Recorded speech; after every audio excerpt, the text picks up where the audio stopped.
If the Utes can lose to Oregon State, take a week off and climb up in the AP rankings, Kyle Whittingham's team will certainly chew up and spit out the Cal Bears, and BYU may just knock off TCU in Fort Worth on Saturday. Both the Cougars and Utes desperately needed the week off, a span of recuperation days that turned into almost 2 weeks. Hopefully the Utes will get back some injured players, including running back Jaquindon Jackson. Who knows, weekly decoy QB Cam Rising may even make an appearance. Or not. The Cougars may get back linebacker Ben Bywater from a shoulder injury suffered at Kansas, although it sounds doubtful, and receiver Kody Epps may make it back on the field. Utah's defense is simply too stout for Cal to win at Rice-Eccles.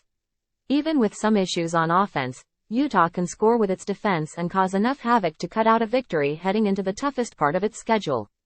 Time equals 400 ms, greater than BYU will need to slow down TCU's run game. The Horned Frogs are struggling to match the form of a year ago with that appearance in the CFP championship game. The Cougars are an underdog but not as bad as it looked when the season began. BYU will need to keep its offense on the field in this game to give Jay Hill's defense a chance to avoid facing so many plays from TCU's offense.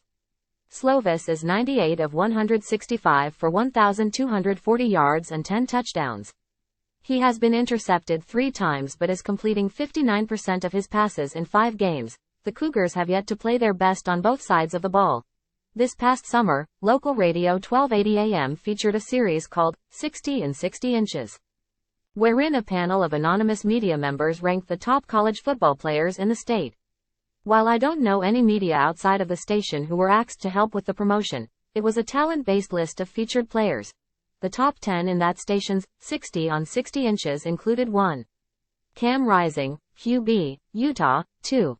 Kingsley Swamataya, OL, BYU, 3. Brant Kide, Tay, Utah, 4. Cole Bishop, Safety, Utah, 5. Jaquindon Jackson, RB, Utah, 6. Kareen Reed, LB, Utah, 7. Isaac Reed, Tay, BYU, 8. Kedon Slovis, QB, BYU, 9. Lander Barden, LB, Utah, 10. Keaton Bills, OL, Utah. Of that top 10, Rising and Kide have unfortunately not been able to play a game this season. Number 5 Jackson will hopefully be back on the field Saturday after missing part of the UCLA game and all of the Oregon State game with a nagging ankle injury. Bishop, Reed and Barden have lived up to expectations, playing key roles in Utah's storied defense ranked high in most NCAA defensive categories. Bishop has 26 total tackles and 2 interceptions behind tackle leader Sione Vaki with 28. Barden has 21 total tackles and a pick 6. Reed, who also has missed time this season due to injury, has 21 tackles and 1 interception.